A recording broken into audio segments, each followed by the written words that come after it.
Well, welcome on behalf of New Ways Ministries staff. I am glad that you can be with us this evening or this morning, or it's very late at night for some folks, including one of our panelists.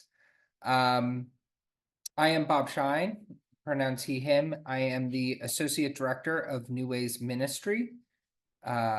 And we are a Catholic outreach for LGBTQ people that was begun in 1977 and has continued to do different programs, but one of our main goals is education. We like to help Catholics understand LGBTQ issues as they evolve. And as you know, by registering for this, queer theology is an emerging and expanding field of scholarly research.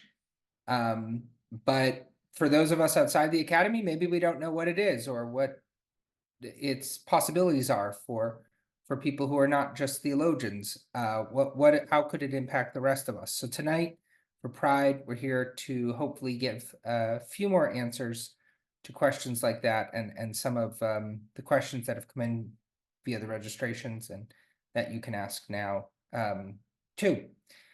Before we begin, I'd like to invite Bernie Donlin, who is the coordinator for digital content and programs here at New Ways, to lead us in an opening prayer.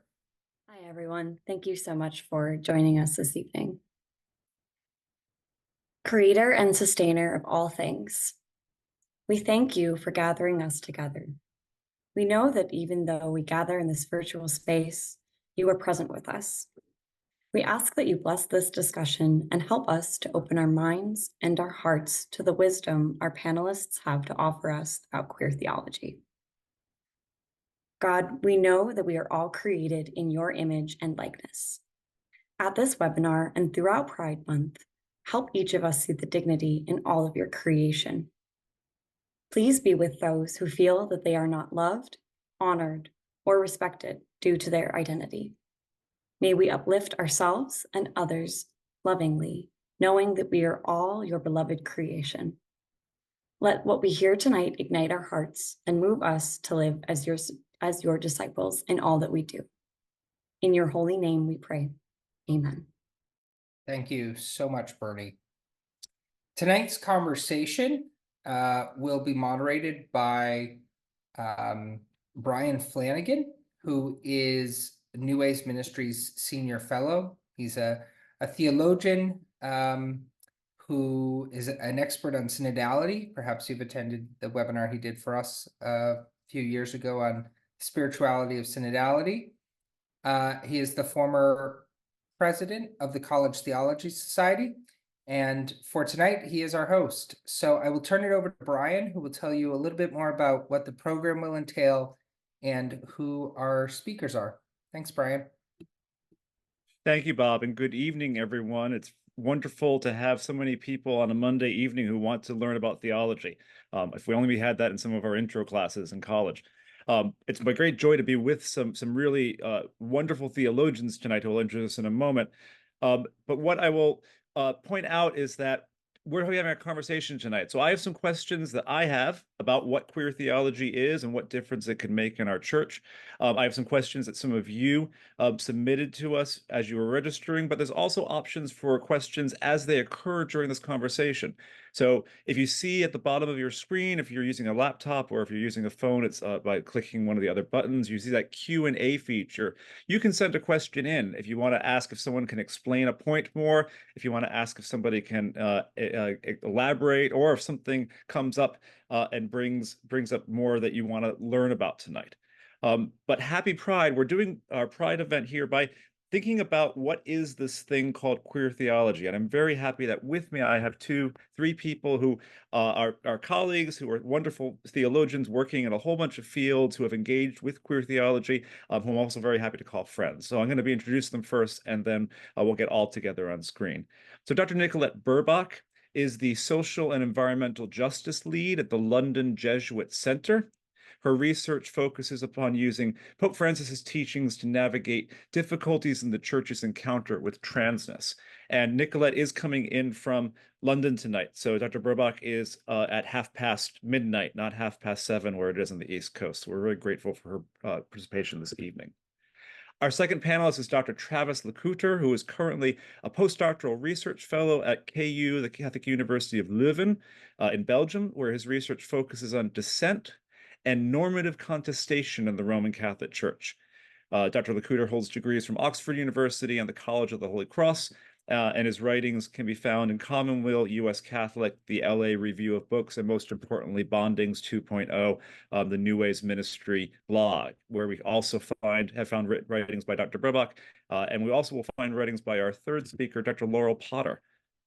Dr. Potter teaches theology at the University of St. Thomas in St. Paul, Minnesota. Laurel researches and worships in collaboration with marginal ecclesial communities in El Salvador, where she lived and worked for several years. And I'm hoping she'll also be able to help us see some of the connections of queer theology with other forms and histories of liberation theologies. So for me, this is just a joy. This is what theologians do for fun, as we get to sit around and talk to each other about some of what we're working on and some of why it's important. So my first question, and I'm gonna ask Dr. Nicolete, Dr. Burbach. I'll be probably calling you Nikki, but we all know she's doctor by the thing. One of the questions I have for all three panelists, and I'll ask Nikki to speak first, is for those of us who have never encountered this term before, but maybe have read something about it, or at least read enough of the web, what is queer theology? What does this idea mean? What are some of the possible ways that we could define queer theology? Well, thanks, Brian, and it's really great to be here. So I think for me, queer theology is trying to do theology in a way that's informed by the kinds of challenges and opportunities that come with queerness. Queerness is like a way of being that sort of at odds with the norms or the rules which govern the way in which people identify themselves and each other, and the ways in which we navigate our desires in society. So it's kind of doing theology from that sort of, not quite an outsider perspective, but like a perspective that's kind of fundamentally at odds with things, and allowing either a kind of process of destruction and disruption, which opens up a space for something new and something positive to emerge, or even living in a way that kind of sees hope in this sort of awkwardness and disruption. And that's something I find very profound as a theologian. Yeah, disruption is or should be part of our discourse about God in most ways, but yes. Laurel, do you want to give us a little bit about your thoughts about just what queer theology is? Sure. I will want to name for some people that the word queer might still have some negative connotations or offensive connotations even. I was talking with an elderly family member recently who was telling me about her childhood and mentioned the game Smear the Queer, and then looked at me in a horrified way and said, "Oh, but we didn't mean it like that." Um, so for whatever that's worth, we recognize that Smear the Queer, even the name of that game, is based on wanting to eliminate or push to the side or harm people, exactly as Nikki said, that are deemed different from the norm or who exist in a place of discomfort or opposition to like dominant society. So queer is a word that is being reclaimed and put in a positive light, or at least a light that has life and space to exist in a legitimate way.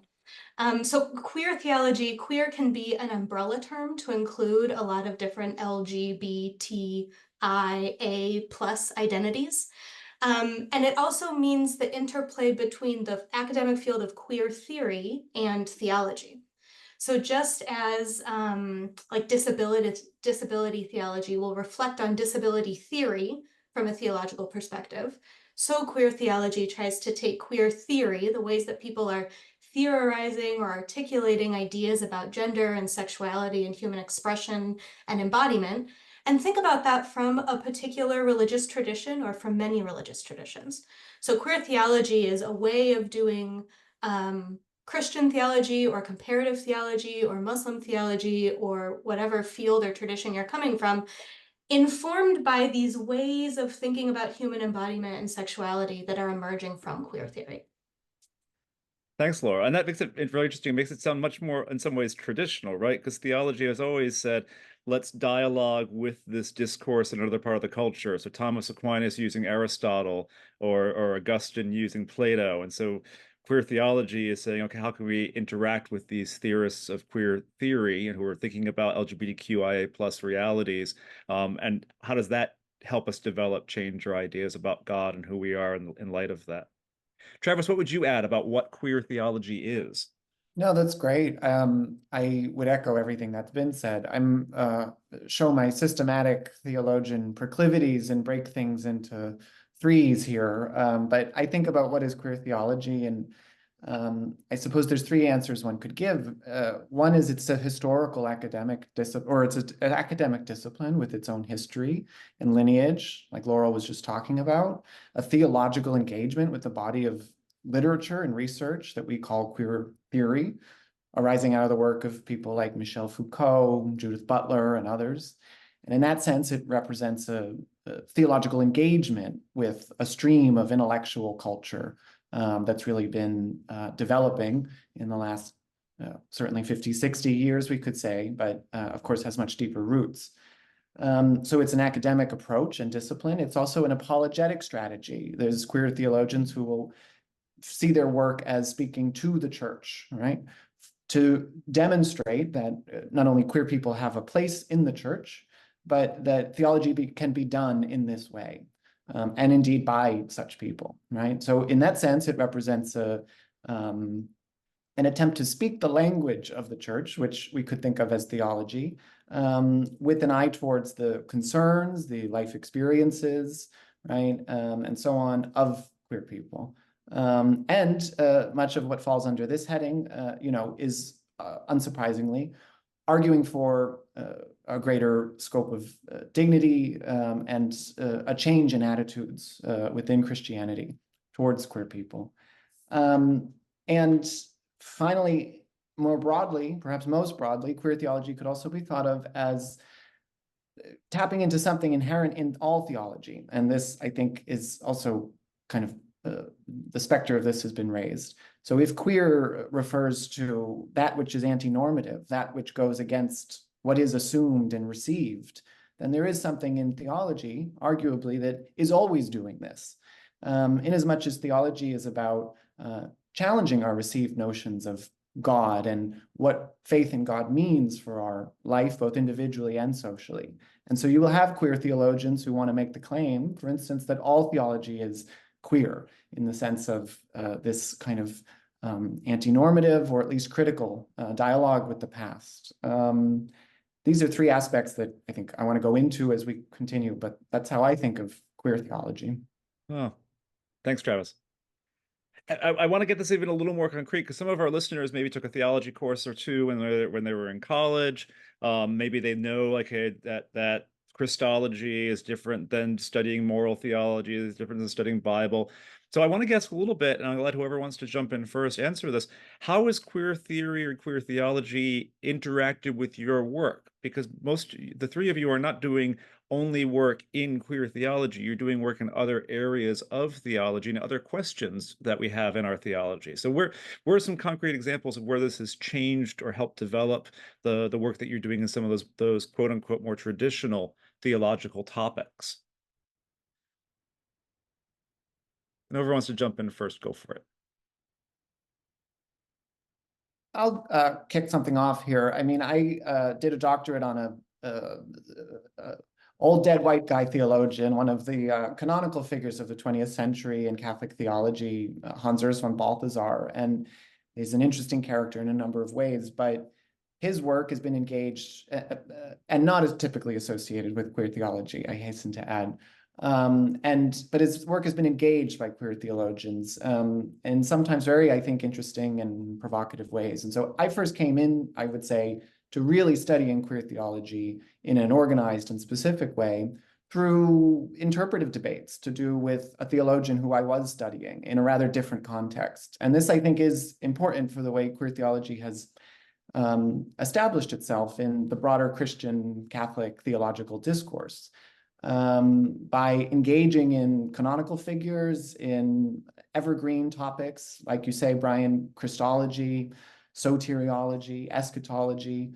Queer theology is very often there, intervening in those debates and really enriching, I think, the field of theological discourse that we're dealing with. My work on that did not go in a kind of queer studies direction, but since that time, I've taught classes in theology and sexuality, and Catholic ecclesiology, and political theology, and a number of other topics that have all been enriched by the contributions of queer theology and queer theologians that are on reading lists, you know, and so forth. And I think it's really an important part of this too. There's an important pedagogical that is, you know, related to our teaching as theologians. There's an important pedagogical role or place for queer theology, because the next generation, you know, the younger generation of students of theology, whatever their background or presuppositions, they want to know, right, that theology is engaging with questions of sexuality, gender, embodiment, and consequently justice, and so on. So in my teaching, it's certainly been a great sort of resource, if I could put it that way. Yeah. And just finally, my current project is, as you said in the introduction, on this work on dissent. And through that project, I've had the chance to talk to people like Roman Catholic women priests, out gay priests, and those whose identity in various other ways puts them at odds with the structures and, you know, authorities of the Catholic Church. And the queer theology has been a guide for me to understand, or to try to understand, that we can do theology from the experience, right, of people who don't fit in the Church's established normative theological categories, and that those voices indeed matter greatly for how we do theology today. So I would say I've been very grateful for the contributions of queer theology in my work, and I think it matters very much to what I'm doing now in a way that I think is quite exciting to me personally. Thanks, Travis. Laurel or Nicolete, do you want to talk a little bit about either of those cases where queer theology has helped you read a source for the tradition or enter into a discussion in the tradition differently, or the pedagogical, since both of you are teaching as well as doing research? Yeah, I can say, as Travis was speaking, I was thinking about how often I say I'm a queer person doing theology, but I'm not necessarily doing queer theology. Because as Travis pointed out, I haven't studied a lot of queer theory. And so if I'm understanding queer theology as theological reflection on queer theory, I can't speak for like the intellectual work that some of those founding figures and people working constructively on queer theory are doing. And we can't assume that that academic work can always be understood in my only lived experience, right? So part of identifying like where I work or how queer theology comes into what I'm working on has to do with the recognition that this isn't my primary field.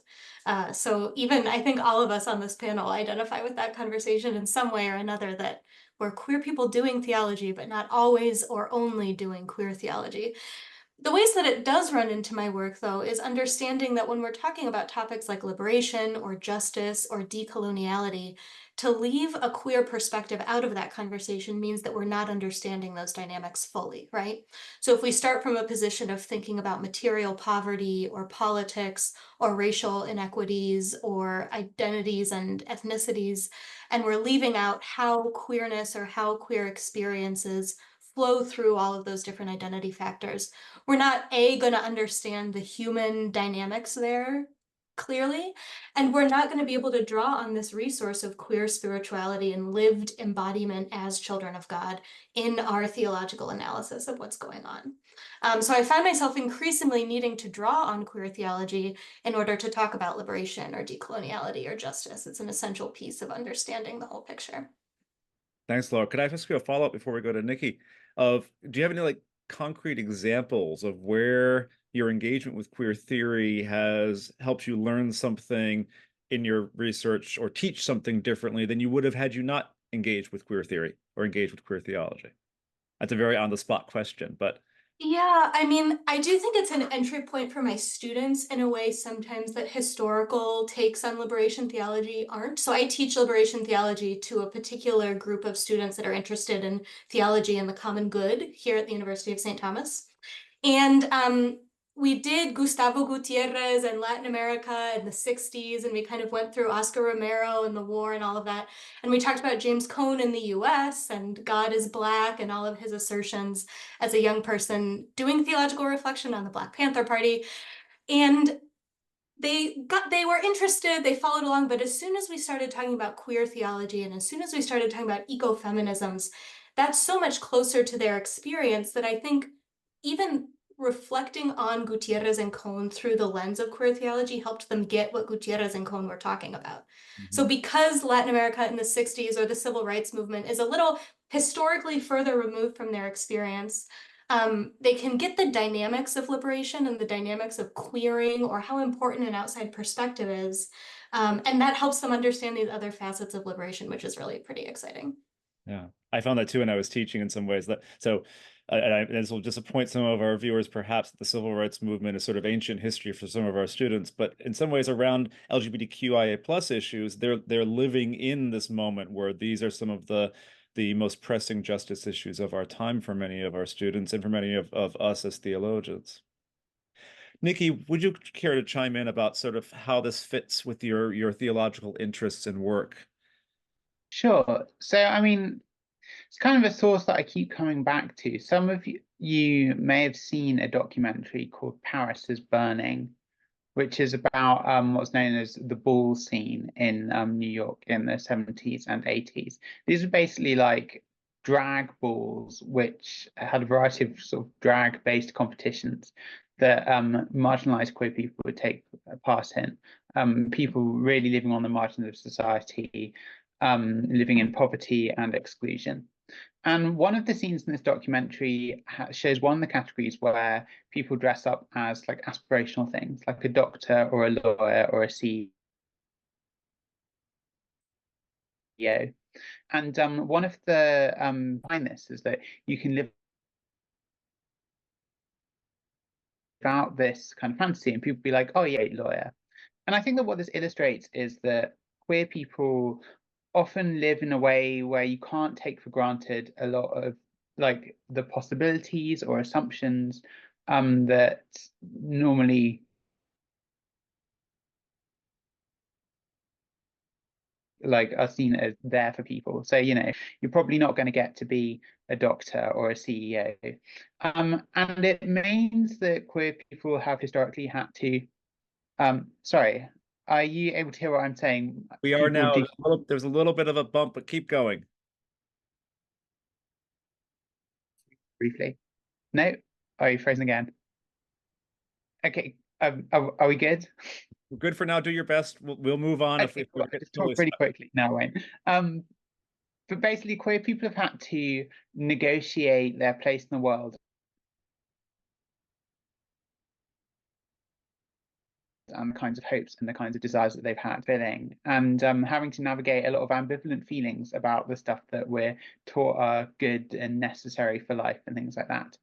And I find in my work, I find that this is a really rich resource for thinking about what it means to encounter queerness itself, to encounter strange things that disrupt our expectations about where fulfillment lies, strange things that sometimes even seem threatening and the church struggles to feel positively about. So to my mind, the real kind of value of queer theology is that a lot of queer people have done the thinking that the church is only just starting to do or needs to start to do. So for me, that's kind of like the real value of queer theology. Wow. Thanks, Nicolete. And as a couple of you have mentioned, queer theology, queer theory goes far beyond the bounds of Roman Catholicism and even of Christianity. And queer theology is being done by people from a lot of different religious perspectives, a lot of different Christian perspectives. Is there anything distinctive about Catholic queer theology, about queer theology done by Catholics or for Catholics, for our church? What makes it Catholic queer theology an interestingly different or not different case? Laurel, do you want to take a stab at that one for me? You know, I do love this question. I'm not sure that I can say what's particular about Catholicism and know that I'm excluding every other instance of Christian theology, but I think that Catholicism puts a particular emphasis on materiality, on stuff, on sacramentality, on being full of images and colors and diversity and how many saints are there, and and I think that that lends itself really well to comparison with queer theory and to queer theology.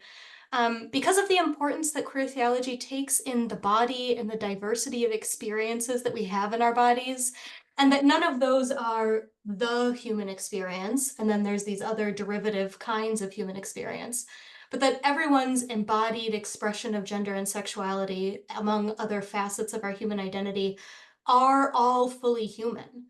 There's connections there to Catholic ecclesiology. Every diocese is fully the church. And so I think Catholicism's sacramentality and stress on material culture really lends itself well to queer reflection. Thanks, Laurel. Any other thoughts on that, Travis? No, I echo that. I think that's really well said. And I think another piece I would add is the inherent institutional nature of Catholicism, right? And so I think the theological picture that you just indicated, Laurel, is in some sense the really necessary starting point for a Catholic queer theology, that incarnational approach. It's also the case, I think, perhaps more practically, that a Catholic queer theology is always going to have, if I could put it this way, this problem of the institution to deal with, right? Or at least this relation to try to navigate. And that's a power relation, among other things, right?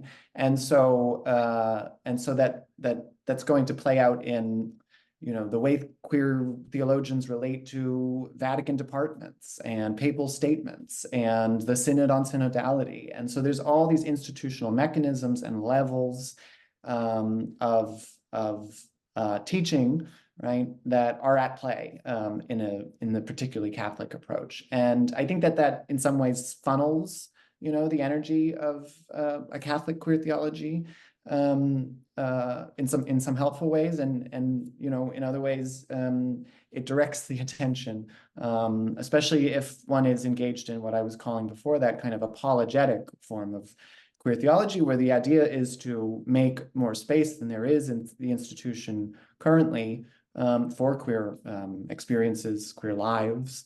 So that relationship to the institution is, I think, quite important, because ultimately one goal of a contemporary Catholic queer theology, it seems to me, would have to include a certain amount of institutional reform, right? Mm-hmm. Nikki, any thoughts on what's distinctive about a Catholic queer theology? Yeah, I mean, just to kind of pick up on some of the sort of facets of what's been said already, like I think yeah, I agree with Laurel that the kind of sacramental aspect to Catholic faith is really important. I mean, especially for me as like a trans person who's involved in doing theology that's kind of in contact with these things, at the center of our faith, we have this great rite of bodily transformation, and that's incredibly meaningful to me, that being the Eucharist. And again, like the institutional context, it provides a certain kind of difficulty and perhaps tension, which I think can be very productive. If you're constantly bouncing off this difficult belonging in this institution, that can be a very helpful pressure that kind of drives creativity. And also because you're constantly torn between, on the one hand, a feeling of alienation from the church often, and on the other hand, a deep love and commitment to it. That's a very kind of compelling combination that drives you to keep working and keep coming back and keep exploring. And then finally, I think, just to add to everything, Catholicism has a very long, storied and rich tradition, and it's very conscious of the resources that that tradition offers, maybe more so than some other denominations where a lot of queer theology gets done, I think. And being able to look back at that tradition and reimagine it and reinterpret it and re-engage with it and find all of this richness and these kind of conceptual resources, I think is very helpful and informs like some quite high level sort of theoretical reflection as well in a way that's just kind of intellectually helpful. And Nikki, I'm going to follow up, and I'm going to invite Laurel and Travis to answer the same question. So I think there's a way in which knowing our tradition and knowing the riches of our tradition and bouncing that off, as you said, with queer theory is exciting and intellectually stimulating. How does that change or affect or help in your life as a Catholic queer person? Like, how does this not just be an intellectual exercise, but I think like what I'm hearing, like good theology, this has also been part of your own questing of trying to have to think through your relationship with God and with everyone else. Yeah, I mean, I guess I'd want to push back on the idea that anything can be just an intellectual exercise. I mean, for me, I came to faith while studying theology. And so for me, my faith has always been bound up in doing theological reflection. It's really kind of central to it. It's almost probably my central sort of spiritual practice. So it's precisely in giving material for that kind of reflection. It gives me material for my faith more generally. Which is really helpful. Also, just sometimes, you know, you want to express something or capture something, and if you have 2,000 odd years of people thinking about in the same sort of broad Oh, I want to contour hear the end of you're that thinking sentence. with, eventually you're gonna find something that's helpful and will let you express the thoughts that you're trying to have or clarify your thoughts and feelings.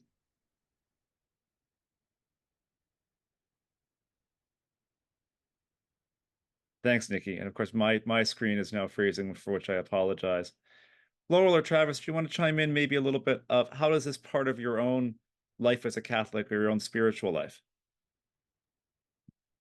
Yeah, I think Catholicism likes to tell a story that everything is the same all the time, that the tradition is just one tradition and it's been the same forever, and you go to mass in any part of the world and it's the same.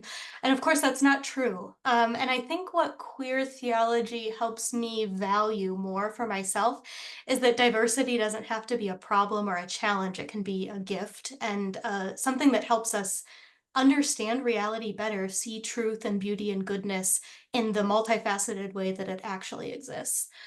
So I think queer theology helps me value difference and also value liminal spaces as a place where knowledge comes from. So by liminal space, I mean folks that are pushed to the margins or people who aren't in the center. I came to understand myself as queer in dialogue with people who are on liminal, marginal places for economic reasons or for racial reasons or for gender reasons. And so that mutual understanding in difference still helped me understand myself better and helps me, I think, be a better ally to other people also. Thanks, Laurel.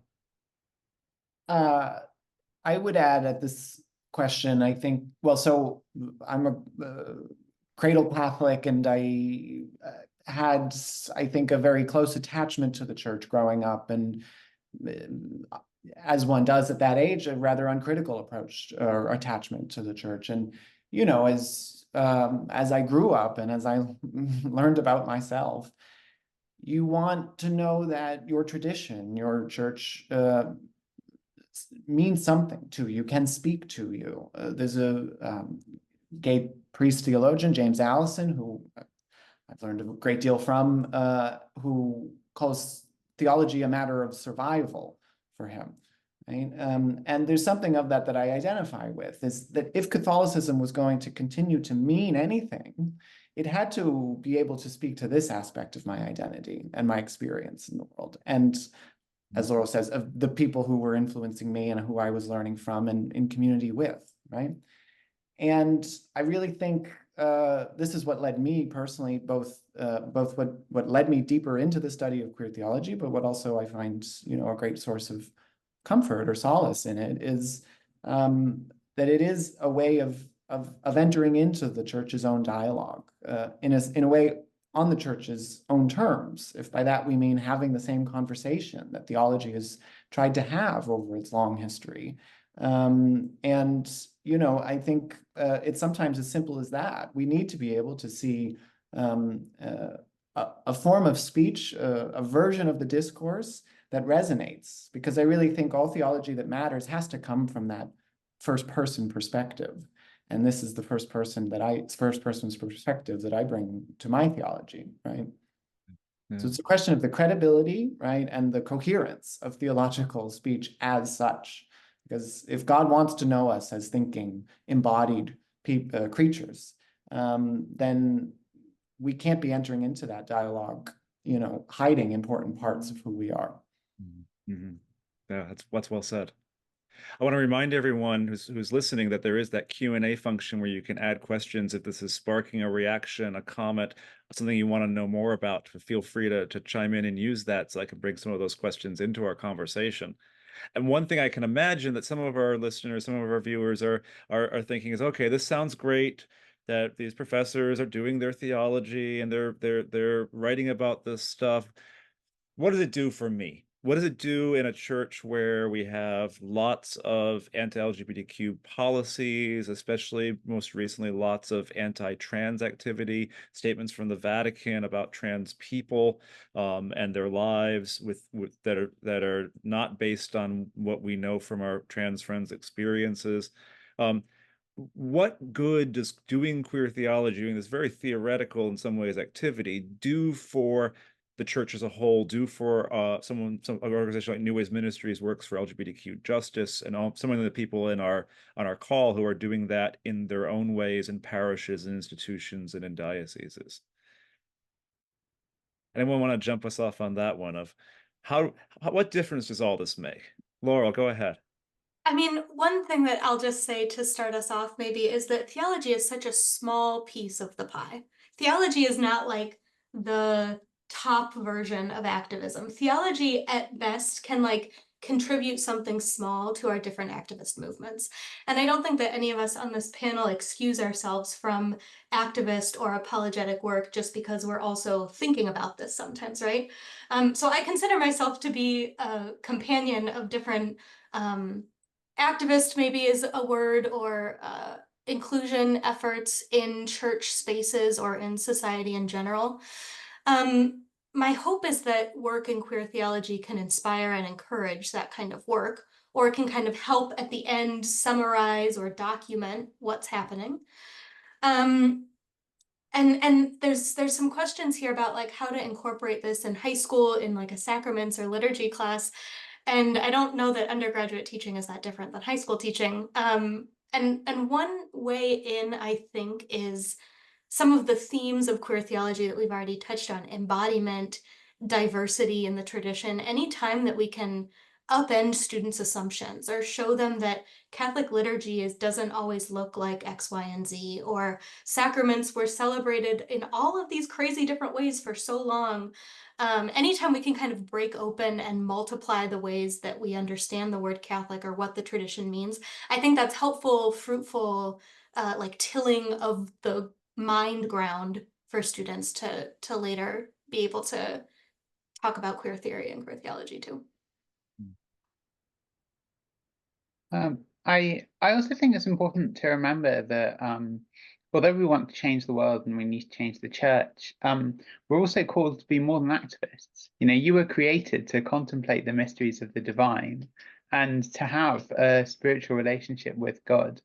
And queer theology can be a way of doing this. You know, you learn about yourself and you learn about God in relation to you, and it can be very enriching. And I think, in fact, one of the real strengths of queer theology as well is that in taking your queerness as like the kind of center of its reflection, it moves beyond this attempt to constantly justify yourself to something, to, you know, a standard that might be imposed on you from outside, a standard that maybe you can never live up to. It gives you the freedom to you know, just think about your life on its own terms and think about God in the terms that perhaps are the most meaningful to you. Someone in the chat mentioned how you might be able to queer theology of the body, and I don't have an answer to that, but I mean, one of the strengths of queer theology is precisely that you can put theology of the body down and think about these things in another way as well. And I think that that's incredibly important, especially when we're constantly called to account for ourselves and justify ourselves to people in power. And Nikki, I want to ask you to say a little bit more there, because I think one of the things we're hearing too is some questions about, okay, this all sounds great, but what concretely difference might queer theory and queer theology make? So let's take a more concrete example. How do we think about God differently, or how might some people think about God differently from the perspectives that we get from some queer theologians? I mean, I can jump in on this one. Maybe. Yeah, I was actually, Nikki, I was going to hope you could jump in on this one. Okay, cool. Sure. So one big thing that you get in Catholicism, people see divine stuff as kind of underpinning or confirming or making necessary the things we encounter in the world around us. So in the medieval period, for example, people saw God as at the very top of the hierarchy and creating the world with like a kind of descending hierarchy. It was known as the great chain of being. So the kind of social structures that you find in the world would be an expression of God's nature. God would create this hierarchical world where there are kings above you, and then they make everyone's society coordinate in order to bring everyone up to find their fulfillment in God, things like that. So you had God kind of underpinning this whole sort of social structure. Queer theology takes issue with this kind of thing because it maybe looks at how the divine can be thought of in ways that unsettle these sorts of hierarchies or these sorts of conventions for organizing society and governing our relationships with one another. So yeah, I mean that's like a kind of concrete example. It allows God to become a source of unsettling in our lives, and that can be something that's very fruitful and productive for us, even as it seems threatening and destructive and disruptive in other ways. Mm-hmm. Travis or Laurel, would you be able to give us other examples of where queer theology makes a difference in how we think about God or think about church or think about Jesus? Well, one, I think, encapsulation that I've found helpful in classrooms, and also I think is a good example of sort of a classic queer theology move is Miguel de la Torre's book, and arguments in that book, A Lily Among the Thorns. We have this, he looks at the biblical story of Sodom and Gomorrah, right? Classically sort of held up as an example of a biblical basis for for anti-homosexual teaching, right?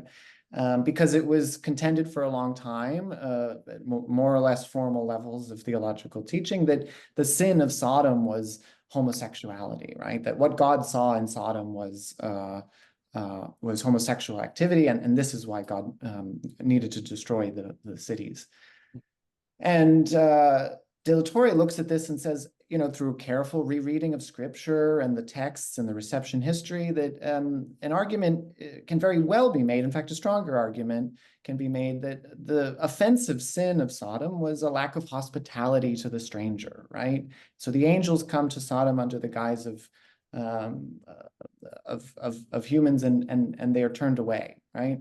And this is what incurs God's wrath. Now, look, this is using biblical stories in a very particular way to feed into different kinds of theological argument, but it's kind of a lot of instances of what we've been talking about, right? Rereading, creative, tension-filled re-renderings of traditional theological material. And what this leads to is a challenge to the institutional church that then presents its teaching as founded on these supposedly immovable and ancient materials, right? And so queer theology is always going to look at those materials and say, well, what do they actually say, right? What lessons can we actually draw from them? And therefore, you know, how might we go about talking about one another, structuring our institution, and indeed clarifying the basic, you know, tenets of Christian faith. And this is a bit of queer theology in microcosm, right? Yeah. And it matters, I think, to your previous question there, Brian, about what can it do, right? Because this is why I say it's speaking in the language, the church's own language. Because if the church is going to put forward these theological arguments as justification for treatment of a certain sort of group of people, well, then the counter argument needs to be made in that language, right? So this is the basis, at least, for the arguments that then become tenable, right, in a Catholic context. Yeah, and it strikes me that there's, I mean, I've heard before the idea that good theology is a lot like good engineering. You only notice it when it's missing, right? And that this theological work of saying, going back to scripture with a queer perspective, going back to the teachings of the church or the history of tradition with an idea, okay, where did we miss something because we were too close to what might be subversive, challenging, different about it? That might answer some of our viewers or questions about, well, how does this what difference does this make in our lives? Well, it allows our perspective, perhaps as queer Christians, to say not just accept us, but also we bring a new set of lenses to this whole tradition that allow us to ask new questions, and in doing that, maybe learn something new about God, learn something new about our scriptures, learn something new about our tradition. Laurel, did you have any concrete examples, or do you want me to move to another question? What are you thinking?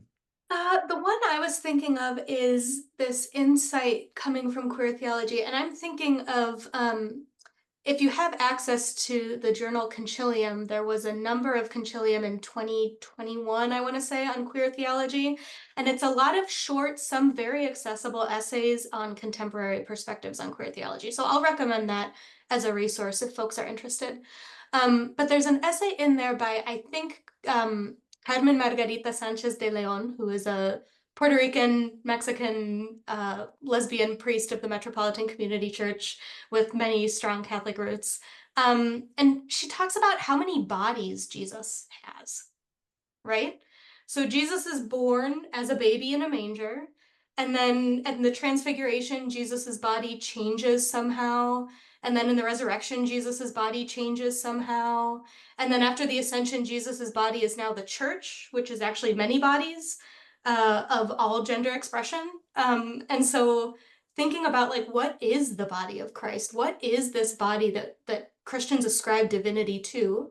It's multiple, it's changing, it reflects Jesus's own work and ministry.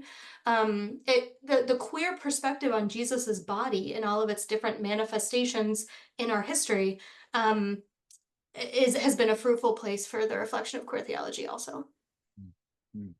Thanks, Lauren. And Laurel, you started talking about this issue of concilium, but another question we're getting, and I think is really important, is if people want to know more about this, especially in ways that this is accessible for the non-theologian or accessible for folks who are trying to think this through, who want to both hold on to how do we better understand moral teaching, how do we better understand sort of the basics, but if we want to go further into where are queer theologians helping to develop our thinking together as a church, where are some places or some books or some authors that they might start, or some videos if we want to be very modern? I'll offer Patrick Cheng as a name.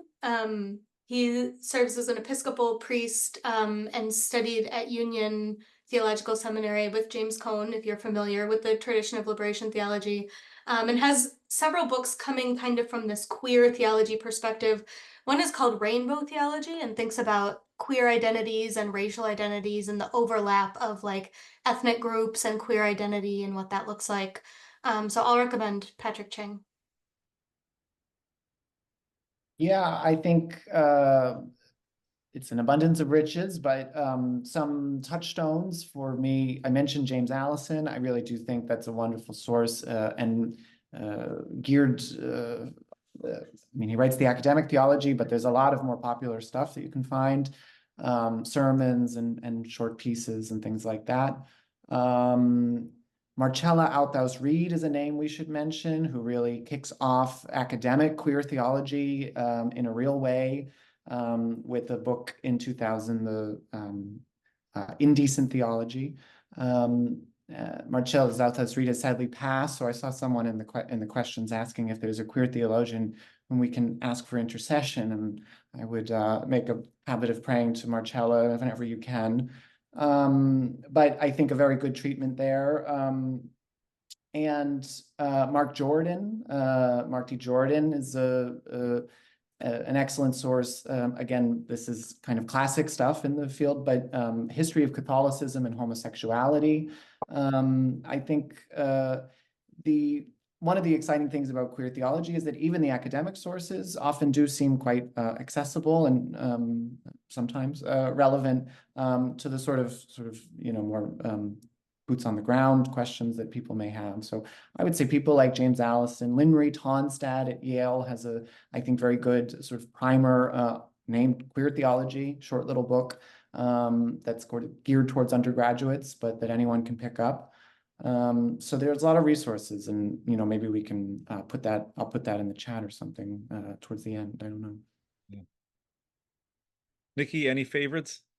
Yeah, so I mean, I was going to mention Lynn Tonstad's Queer Theology. It's a really great introduction, and I think really helps frame queer theology in terms of what makes it important to your spiritual life as a queer person.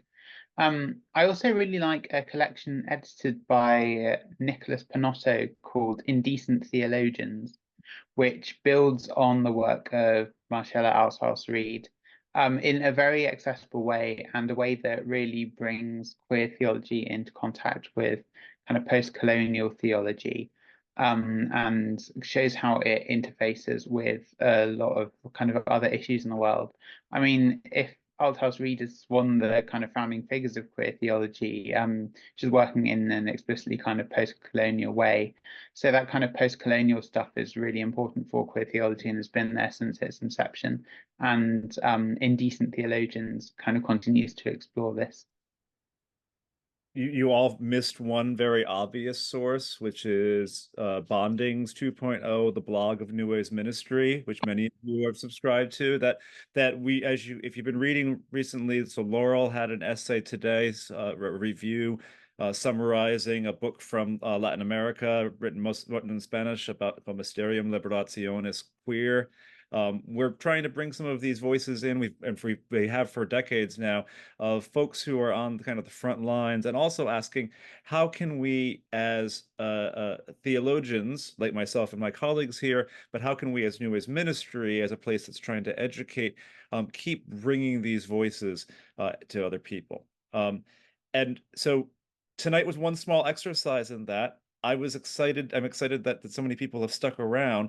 I'm going to turn it over in a moment to my colleague Bob Shine to tell you some more of what New Ways Ministry is up to, including some possible more resources for learning more about queer theology for those who are interested.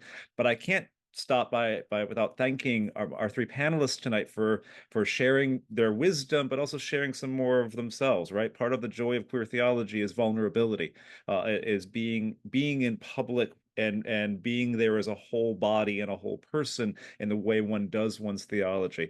So thank you for sharing not just your thoughts tonight, but for being here, for your presence, for your wisdom, for your persons. With that, I'm going to turn it over to Bob Shine, who has a couple of small, quick announcements.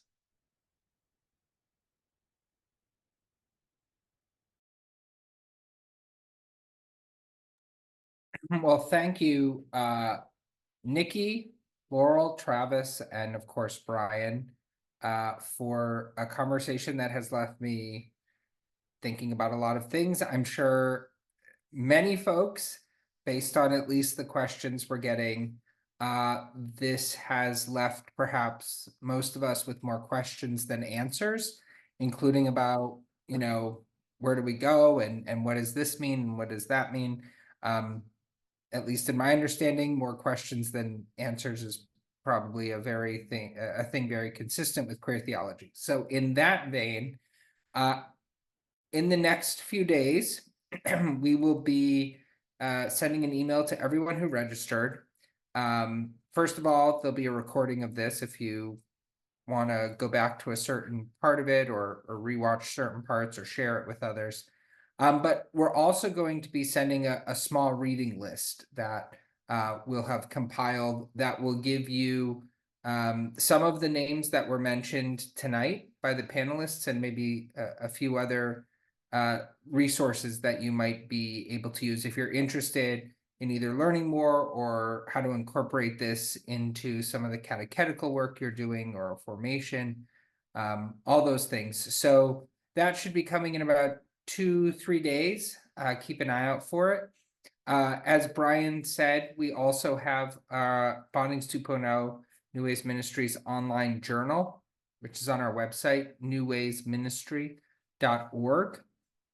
And we have a regular number of commentaries from theologians, but we also have news, Sunday reflections, all kinds of things as part of our educational mission. So if you're looking to read on an ongoing basis, what are Catholic theologians, but also pastoral ministers and queer folks ourselves saying about, God and the church and all the big questions, I'd encourage you to check that out.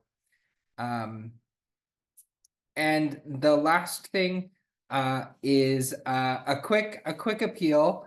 Thank you so much to those who have already made a donation this evening to help support this webinar and programs like it.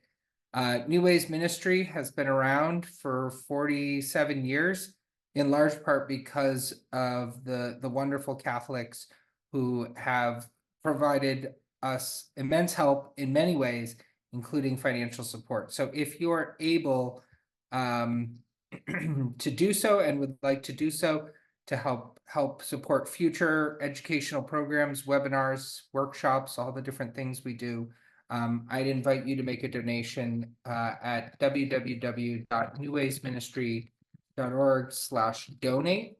And I'm going to drop that into the chat right now. And we are most grateful for everyone who's able to contribute. So with that, I thank you all for being here tonight and taking your time to learn more, to have this conversation. I hope you will join future programs. We're hoping to do a handful more sort of theologically focused webinars in the coming months. So check back for those soon. On that note, thank you very much, and have a good night, rest of the night, or start to the day, wherever you are. Take care.